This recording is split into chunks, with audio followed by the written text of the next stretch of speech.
Today's video is one of my most requested, and it's about how to manage your nutrition if you're racing in the evening. Many of you might be racing at 5 o'clock, others at 8 o'clock, and I've even had some of you starting your race around midnight. So how on earth do you manage your nutrition for this so that you can race without feeling super full, bloated, or have the dreaded stomach upset during it? Well, in this video, I'll cover what to eat, how to time your meals, and other practical bits of information so that you can nail your nutrition and get the most out of your evening race. And if you're new here, then hey, my name's James and I'm a registered sport and exercise nutritionist. I work with amateur and pro triathletes to help them train and race better, improve their recovery, and do all of this in a healthy fashion. The crux of the difficulty here revolves around eating enough to ensure that your energy stores are topped up so that you can power through your race and perform as well as possible, balanced against having to race after eating for a whole day. But if you want top performance, that means that you should be carb loading,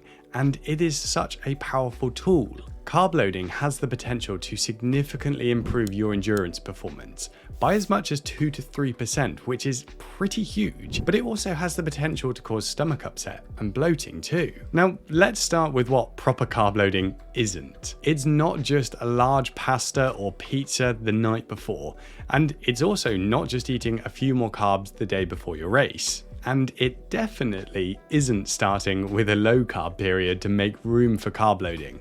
This is not only unnecessary, but it will leave you, to put it Britishly, rather naff.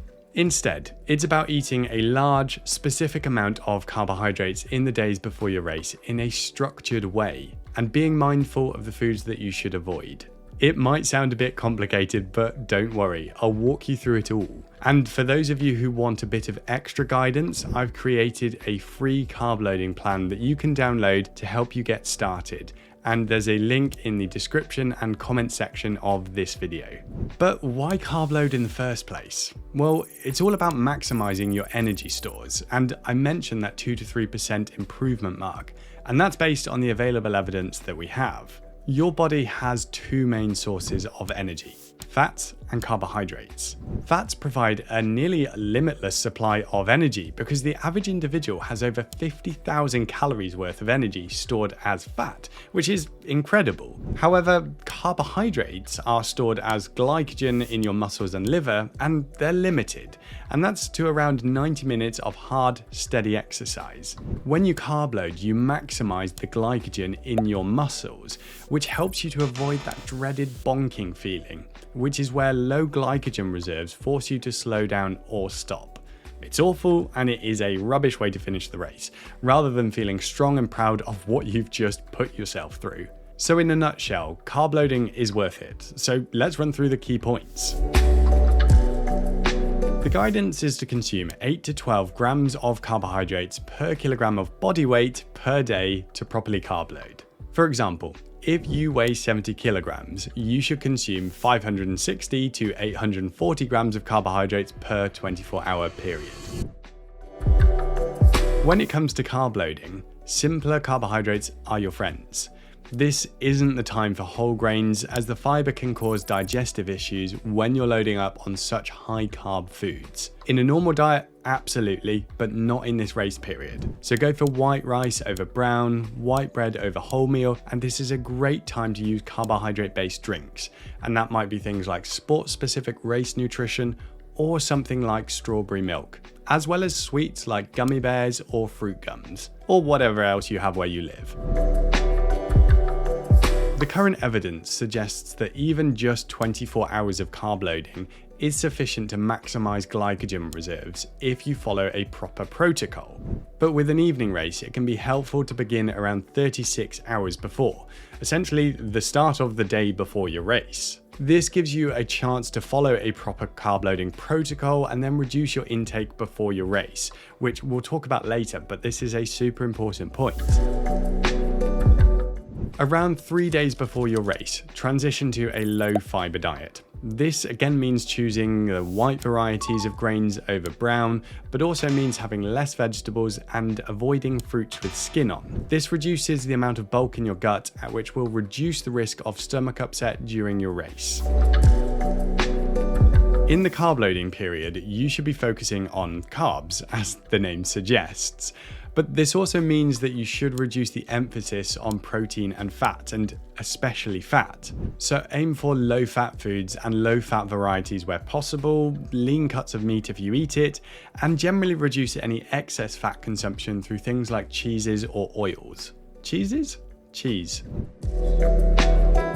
So let's say your race is at 8 o'clock. How do you manage it? The best thing to do is to shift the bulk of your food to earlier in the day. So breakfast, a morning snack, and then lunch, and taper off over the rest of the day. I would also go much lighter on this, which means I would be even stricter about ensuring that these foods are low fat and low fiber options. This is a list of some foods to include and some foods to avoid during the day, which should make it easier for you to manage your diet. Including liquid sources of carbs like sports drinks is a great idea. Overall, aiming for around 6 grams of carbs per kilogram of body weight on race day should be possible, and this is the number that I would aim for. So yes, this is lower than the 8 to 12 benchmark that I suggested, and that's because you're using the day before to fully carb load, follow a proper protocol, and then on your race day, you're essentially just using that to keep topped up.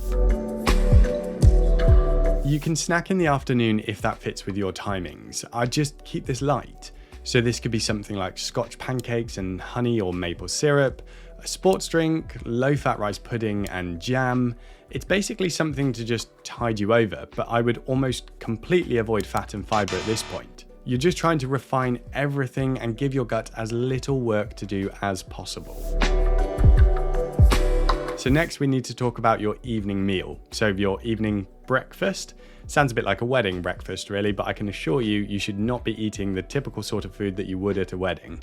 This is your final meal, which you should have about 3 to 4 hours before your race. This gives you enough time for it to digest properly, but still leave you feeling full and satisfied going into the race and not feeling hungry. Again, this should be heavily carb focused and not contain much in the way of fat, fiber, and protein. So all of the options on the screen now are good examples of what an appropriate pre-race meal could look like. It's really important to say that one of these is not necessarily better than the other. It all just depends on what works well for you. So experiment a little bit, practice them in training and see how you get on. If you want numbers here, then ensure that this is at least 1 gram of carbs per kilogram of body weight. So if you weigh 70 kilos, then you should be having at least 70 grams of carbs here. Carb loading tends to make people feel thirstier than usual, and that's due to how glycogen storage requires water. For every gram of glycogen stored, about 3 grams of water come along with it, which may slightly reduce the amount of water in your blood. This is because water makes up a large component of your blood, and if you're having more carbohydrate than usual but not supplementing that with water, you can become dehydrated. It's also important to keep on top of your sodium intake during the carb load period, and I suggest having 3 lots of 250 milligrams of sodium with 500 milliliters of water per 24-hour period when carb loading, plus drinking to thirst. That is a mouthful.